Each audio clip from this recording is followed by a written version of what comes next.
Vous regardez Al24 News, madame, monsieur, bonsoir. Heureuse de vous retrouver pour cette nouvelle édition à la une de l'actualité de ce lundi 27 juin.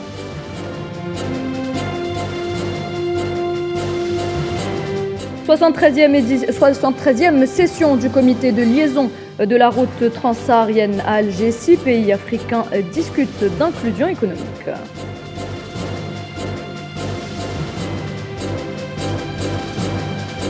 Le scandale des migrants subsahariens fait couler beaucoup d'encre. Les réactions s'enchaînent et l'Union africaine exige l'ouverture d'une enquête immédiate.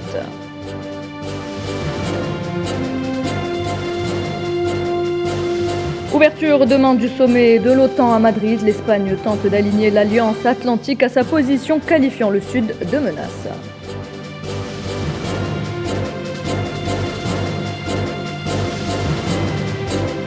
Et puis il sera également question d'environnement dans ce journal. L'ONU déclare l'état d'urgence sur les océans.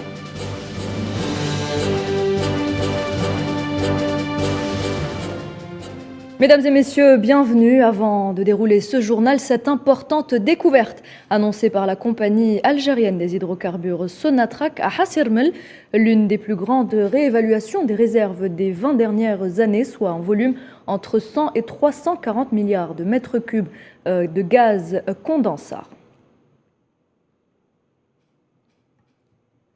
Je vous le disais en titre, la 73e session du comité de liaison de la route transsaharienne réunie à Alger, l'Algérie, la Tunisie, le Mali, le Niger et le Tchad. C'est donc aujourd'hui avec une grande annonce à la clé. L'infrastructure routière reliant Alger à Lagos deviendra bientôt un corridor économique. Kherdin Batache pour les détails.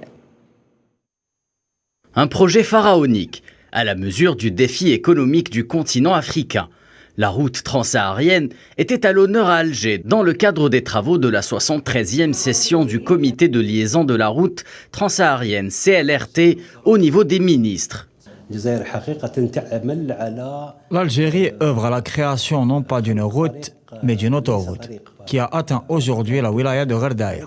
Nous travaillons également à la réalisation d'un nouveau tronçon de 270 km reliant Ghardaïa à Al-Mnéa. Notre intérêt réside dans l'aspect de l'inclusion économique de ce projet. Et comme vous le savez, il n'y a point d'inclusion économique sans infrastructure. Et c'est ce à quoi travaille l'Algérie, ainsi que les 5 autres pays. Cette infrastructure routière reliant les deux capitales, algérienne et nigériane, est appelée aujourd'hui à assumer un nouveau rôle, celui d'un corridor à même de contribuer à l'inclusion économique du continent. Aujourd'hui, nous avons convenu de donner une dimension économique à ce projet et il s'agira en réalité d'un premier maillon d'intégration africaine. Cette route va être un premier pas avec beaucoup de projets qui vont venir. En fait, c'est un projet intégrateur, je disais tantôt, qui concerne, au-delà de nos 6 pays, qui va concerner le Maghreb d'un côté et de l'autre, toute l'Afrique de l'Ouest. L'événement a connu la participation de tous les pays membres du projet, à savoir la Tunisie, le Mali, le Niger, le Nigeria et le Tchad. Au-delà de l'aspect logistique, les 4800 km de cette grande dorsale sont aujourd'hui le symbole fédérateur d'une Afrique qui va de l'avant. À travers son programme dédié à la réalisation de quelques infrastructures routières hautement stratégiques, l'Algérie apporte sa pierre à cet édifice avec quelques 600 km d'autoroutes déjà réalisées et un investissement de près de 2 milliards de dollars. C'est monumental parce qu'on était en train de leur dire, ça fait des années, le Premier ministre a dit oui pour la réunion. Ça veut dire qu'on a pu réunir les ministres, ils ont dit oui pour le corridor. Maintenant, nous commençons à avancer. Oui, c'est monumental. Ce qui s'est passé aujourd'hui, c'est quelque chose d'énorme. On va pouvoir aller maintenant vers la valorisation de cette route. Alliée à la zone de libre-échange africaine ZLECAf, la transsaharienne fera bientôt office d'accélérateur des échanges commerciaux sur le continent africain. Et en marge de cette rencontre internationale, il a également été question d'infrastructures énergétiques. Le gazoduc transsaharien, projet phare en phase d'être réalisé conjointement par l'Algérie, le Niger et le Nigeria, s'est invité au débat comme étant un facteur de réussite et de l'inclusion économique. C'est un élément fédérateur du continent. Les deux ministres nigériens et nigérians ont réitéré depuis Alger leur attachement à la réalisation de ce projet. Je vous propose de les écouter. Je rappelle qu'entre l'Algérie, le Niger et le Nigeria, il y a un projet de construction de gazoduc. On a des projets dans la dimension, dans le numérique de fibre optique. On va aller aussi sur des projets de voies ferrées entre le Maghreb et l'Afrique de l'Ouest. Vous voulez parler du gazoduc transsaharien? Oui, cela va certainement aider, dans une grande mesure d'ailleurs. Au Niger, le président Mohamed Bazoum a lancé la deuxième opération de retour des populations ayant fui leur village à cause des attaques de Boko Haram. Il s'agit des populations déplacées de 45 villages. Vous êtes dans une mission permanente jusqu'à la fin de Boko Haram, qui est très proche, Inch'Allah. On a tous les indices, mais vous serez encore là pour vous occuper de tout ce qui peut se passer en termes de crimes et de délits ordinaires dans la région. Le scandale des migrants subsahariens fait couler beaucoup d'encre, nous le disions en titre. Et cette fois-ci, c'est le président de la Commission de l'Union africaine, Moussa Faki Mahamat, qui réagit. Le président tchadien demande une enquête immédiate sur la mort des 23 migrants, selon un bilan toujours provisoire. Pour rappel, près de 2000 migrants, pour la plupart originaires du Soudan, ont été violemment arrêtés et entassés par les autorités marocaines vendredi, alors qu'ils tentaient de traverser la frontière marocaine vers l'enclave espagnole de Melilla. Ce massacre n'en finit pas de susciter de vives réactions. Les indignations se succèdent des deux côtés de la Méditerranée et même au-delà. Des représentants de la société civile ainsi que plusieurs responsables politiques appellent à l'ouverture immédiate d'une enquête pour lever le voile sur ce macabre événement. Sofiane Baroudi nous en parle. Les réactions d'indignation se multiplient suite à la tuerie perpétrée contre des citoyens de différentes nationalités africaines à la frontière entre le Royaume du Maroc et l'État espagnol. Cet acte ignoble, qui peut être érigé en crime de lèse-humanité, n'en finit pas de faire des remous des deux côtés de la Méditerranée. Des manifestations et des rassemblements ont eu lieu en Espagne et une dizaine d'organisations internationales, avec à leur tête l'Association marocaine des droits de l'homme, section de Nador, ont signé une déclaration exprimant leur profonde indignation à la suite de cet acte barbare aux allures de crimes racistes. Pour rappel, des dizaines de migrants en majorité soudanais ont été tués et des centaines blessés après avoir passé des jours dans des conditions inhumaines. D'autres ont été déférés devant les tribunaux marocains. Le principal courant d'opposition espagnol, Unidas Podemos, exige l'ouverture d'une enquête ainsi que l'audition du chef du gouvernement, Pedro Sánchez. Ce dernier s'était félicité du travail effectué en coordination par les forces de sécurité marocaines et espagnoles en vertu de l'accord de la honte passé entre Madrid et Rabat en mars dernier, sur le dos des peuples africains.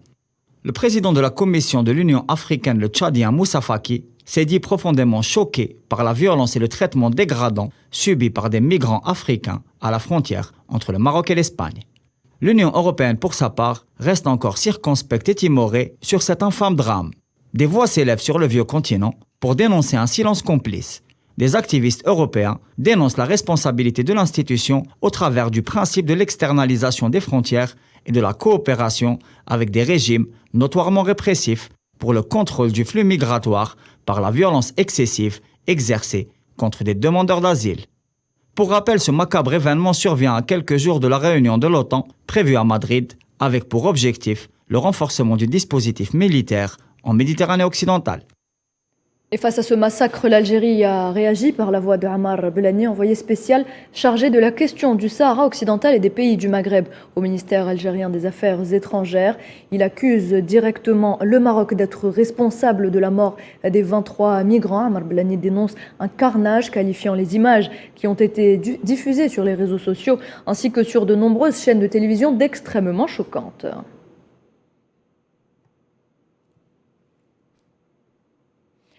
Madrid accueille dès demain le sommet de l'OTAN, une réunion prévue au moment où les changements géopolitiques et sécuritaires se multiplient, notamment en raison de l'opération militaire russe en Ukraine. Et des milliers de manifestants, 30 000 selon les organisateurs, envahissent les rues de Madrid ces derniers jours pour dire non à la tenue de ce sommet de l'OTAN et exiger la dissolution complète de l'Alliance Atlantique. Des manifestations qui réaffirment un sentiment anti-américain de plus en plus grandissant. Durant ce sommet de l'OTAN, l'Espagne voudra également souligner l'importance de surveiller son flanc sud. Madrid évoque de plus en plus ce terme de flanc sud qui, pour elle, représente une menace pour la sécurité des pays de l'Alliance. Une idée qu'Alvarez tente d'ancrer dans l'instance otantiste. Leïla Gertal nous en parle. Alors, en plus du dossier ukrainien qui se taillera certainement la part du lion de ce sommet de l'OTAN, l'Espagne, pays hôte, compte saisir l'occasion pour tenter de rallier l'OTAN à sa cause. Après être parti se plaindre de l'Algérie auprès de l'Union européenne, voilà que l'Espagne se tourne vers l'OTAN, profitant d'une conjoncture internationale des plus délicates pour attiser le feu de la discorde. À travers ce sommet, le gouvernement espagnol veut par tous les moyens convaincre l'OTAN du sérieux des nouvelles menaces que le flanc sud fait peser sur son pays et par ricochet sur les pays de l'Alliance. À quoi riment ces accusations et de quel flanc sud parle l'Espagne? Bien sûr, au vu des dernières tensions entre Madrid et Alger, le flanc sud ne peut être que l'Algérie, aussi codé soit le message.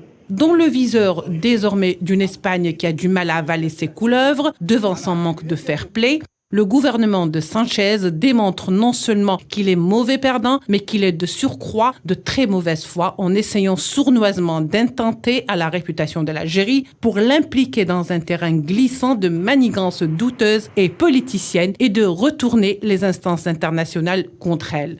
L'Espagne veut arracher une entière solidarité de l'OTAN. Mieux encore, Manuel Alvarez, le ministre des Affaires étrangères espagnol, fervent défenseur de cette approche, va jusqu'à dire que, je cite, les menaces du Sud sont des menaces russes.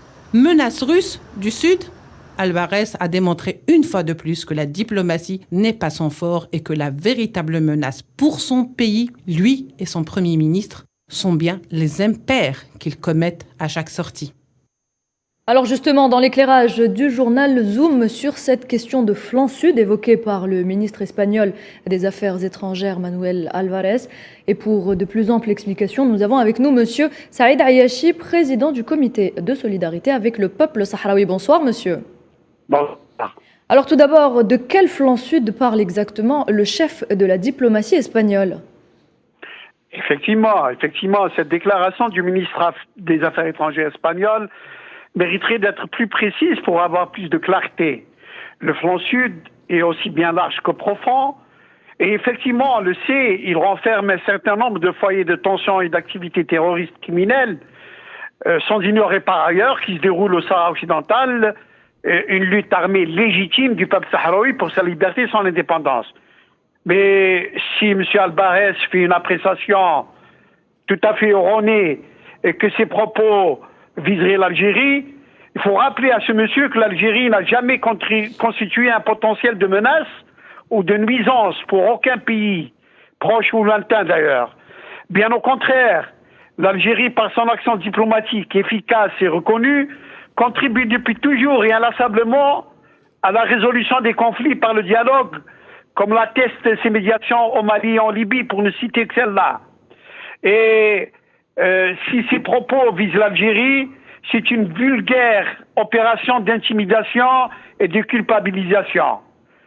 J'ajouterai, si vous le permettez, que M. Alvarez ferait bien de balayer devant sa porte et faire en sorte d'éviter qu'en toute complicité avec son partenaire marocain, ils organisent des massacres impardonnables contre des civils désarmés, comme on l'a vu se dérouler il y a quelques jours à Melilla. Ce sont les gouvernements espagnols et marocains qui constituent et contribuent la vraie menace dans la région. On vient d'ailleurs, l'Union africaine vient d'ailleurs de demander officiellement une enquête à ce sujet. Monsieur Ayashi, selon vous, pourquoi est-ce que Emmanuel Alvarez évoquerait des menaces russes du Sud et ne citerait pas vraiment totalement un pays? Parce que tout simplement, Monsieur Alvarez, d'abord, ajoute sa chanson à la litanie occidentale anti-russe hystérique, et de l'autre côté, il fait allusion, quand il parle de la Russie, à la milice Wagner qui se trouve en Mali, à la demande du gouvernement malien d'ailleurs, pour juguler les activités terroristes. Et donc, il veut, d'une façon tout à fait aléatoire, attacher ceci à cela et faire en sorte de faire prévaloir cette théorie de menace qui viendrait du Sud par la Russie. Merci beaucoup, Monsieur Saïd Ayashi. Merci d'avoir accepté de répondre à nos questions. Je rappelle que vous êtes président du comité de solidarité avec le peuple sahraoui.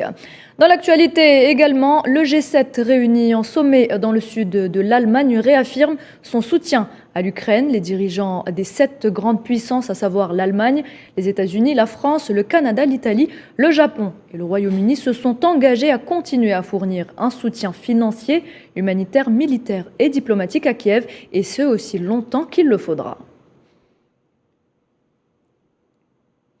Et au Liban, le Premier ministre Najib Mikati entame des consultations parlementaires pour former un nouveau gouvernement, plus d'un mois après les élections législatives qui ont débouché sur un parlement sans majorité.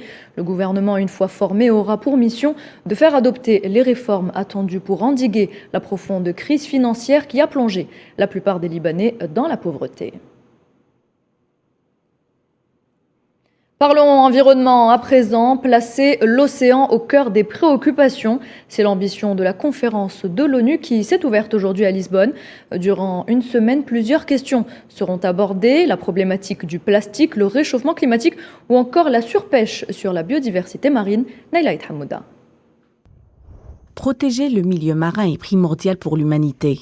Protéger les océans assure la viabilité de la planète bleue car il absorbe une partie de la pollution de CO2 et réduit également l'excès de chaleur. Le réchauffement de la planète porte la température des océans à des niveaux records, ce qui entraîne des tempêtes plus violentes et plus fréquentes. Le niveau des mers s'élève. Les nations insulaires de faible altitude sont menacées d'inondations, tout comme de nombreuses grandes villes côtières du monde. La crise climatique rend également l'océan plus acide, ce qui perturbe la chaîne alimentaire marine. Selon Antonio Guterres, le monde est confronté à un état d'urgence des océans. Il appelle à se mobiliser pour préserver la santé des mers menacées et éviter ses conséquences catastrophiques sur l'environnement et l'humanité. De plus en plus de récifs coralliens blanchissent et meurent. Les écosystèmes côtiers tels que les mangroves, les herbiers marins et les zones humides se dégradent. La pollution d'origine terrestre crée de vastes zones mortes côtières. Près de 80% des eaux usées sont déversées dans la mer sans traitement. Près de 8 millions de tonnes de déchets plastiques sont déversés dans les océans chaque année. Des mesures drastiques devront être prises car la pollution plastique pourrait éradiquer la faune marine d'ici 2050. À noter que l'OTAN déclare l'état d'urgence sur les océans. Et retour en Algérie pour parler du festival culturel européen qui se conjugue au féminin pour sa 22e édition. Hier soir, l'Italie et la France étaient à l'honneur et la scène du Théâtre national Mahidine Bachtarzi a vu se succéder les 2 chanteuses algériennes Karima et Yousra Boudah, deux voix qui feront sans aucun doute parler d'elles. Tinhinan Makassi. C'est avec beaucoup de grâce et de puissance que se sont produites dimanche au soir Karima et Yousra Boudah au Théâtre national algérien Mahidine Bachtarzi dans le cadre du 22e Festival européen Musical qui au bout du 4e jour a déjà ses habitués.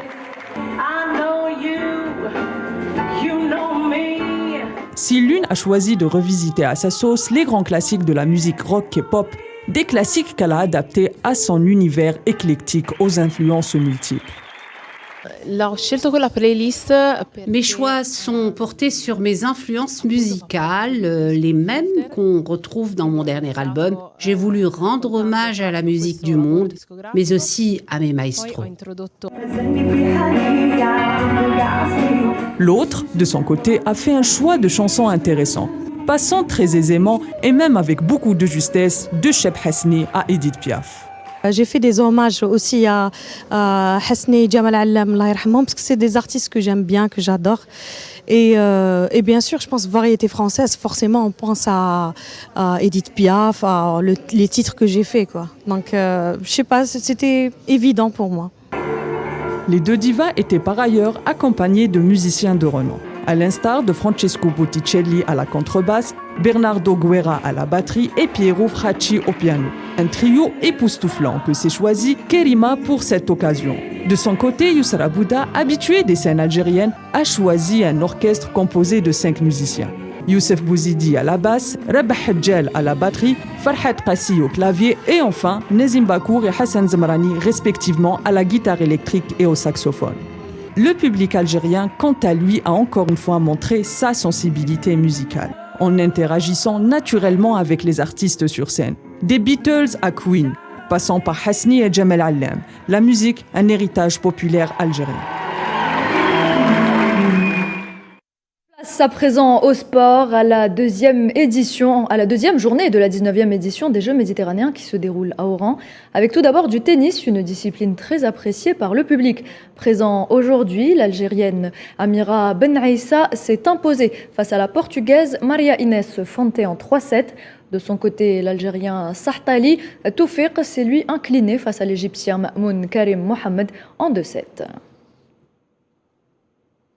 Les gens d'Oran sont fans du tennis, donc là ils sont présents en nombre assez important et je pense que c'est une très bonne chose pour encourager nos athlètes et puis pour faire un peu vulgariser surtout aussi le tennis comme pratique en Algérie. Voilà, en termes d'organisation, je pense que nous avons quand même un savoir-faire avéré qui se sont d'ailleurs démontrés lors des derniers ITF qui ont été organisés ici même en test event. Donc je pense que côté organisationnel, ça se passe très bien. C'est la première fois que je viens, c'est une super occasion d'être ici avec cet événement. Ça s'est très bien passé, on a fait le tirage au sort hier et on a lancé ce matin la compétition. Donc on va jouer de lundi à vendredi. Et on a des très beaux tableaux avec un tableau qui est très relevé. Et j'espère avoir le temps aussi de pouvoir visiter la ville et voir un peu les autres jeux. On a vu la cérémonie d'ouverture, très très belle, très très bien. Déjà c'est très bien, ça fait plaisir d'avoir les Jeux méditerranéens ici à Oran. Et on souhaite tout le meilleur pour nos athlètes, Inch'Allah, et pour tout le monde. Et pour les athlètes aussi étrangers qui sont venus, que ça soit une belle fête et Inch'Allah qu'on apprécie ces Jeux méditerranéens et qu'on sort avec de belles médailles, Inch'Allah. Et tout de suite, direction la salle du 24 février située à Arzew où se déroule le match de handball opposant l'Algérie à la Turquie. Et nous retrouvons en direct notre envoyé spécial, Salah Faisal, bonsoir. Bonsoir Nouhed, un match magnifique entre l'Algérie et la Turquie ici à la salle d'Arzew. La première mi-temps s'est terminée sur le score de 15-14. Bien sûr pour l'Algérie, le public d'Arzew est au rendez-vous. Il est venu pour soutenir les Verts dans cette première journée, dans leur première sortie ici au JM, aux Jeux méditerranéens. Pour le moment, on va dire on joue la deuxième minute de la deuxième mi-temps, 16-15 pour l'Algérie. L'Algérie qui mène au score toujours. Et là c'est le 17e but je pense, et regardez, écoutez bien le public algérien qui est ici pour soutenir l'hiver, pour aller très loin dans cette compétition au JM. Ils sont forts, hein. Alors oui, on entend le public algérien qui soutient les Verts, l'Algérie justement qui se maintient à la première place du classement général pour cette seconde journée des JM grâce à une belle moisson au karaté, Faisal. Bah oui, les bonnes performances des Algériens se poursuivent lors de cette deuxième journée. Après les médailles d'or remportées hier en karaté, bien sûr, l'Algérie a remporté aussi une médaille d'argent par Houssine Delkhi dans la catégorie de 84 kg. Donc ça c'est en karaté. Mais on a aussi une surprise, une médaille d'or, Nouhed. Allez-y, je vous laisse continuer. Il y a également de la boxe avec l'entrée en lice d'Iman Khalif et du badminton au programme aujourd'hui, Salah Faisal. Exactement, Iman Khelif, la vice-championne du monde du boxe au poids 63 kg, a fait, on va dire, son entrée aujourd'hui au jeu méditerranéen. Elle a été face à l'Égyptienne Mohamed Rahma. Elle a gagné 3-0. Je pense que Iman Khelif va remporter certainement une médaille pour l'Algérie. On espère que ça sera de l'or. Pour le badminton, Noued, aujourd'hui il y avait le double monsieur, donc pour le... Alors il semblerait que nous ayons un problème de connexion. Nous allons essayer de joindre à nouveau Salah Faisal depuis Oran. Ce n'est pas possible, toujours problème de connexion. C'est la fin de cette édition. Merci de l'avoir suivi. Ah, Salah Faisal est de retour. Eh bien, nous avons réussi à le joindre à nouveau. Salah Faisal, est-ce que vous m'entendez? Alors, ici, il y a beaucoup de la foule, il y a aussi le public algérien, mais je vous entends très bien. Aujourd'hui, Iman Khelif a battu l'Égyptienne Rahma Mohamed en quart de finale. Et...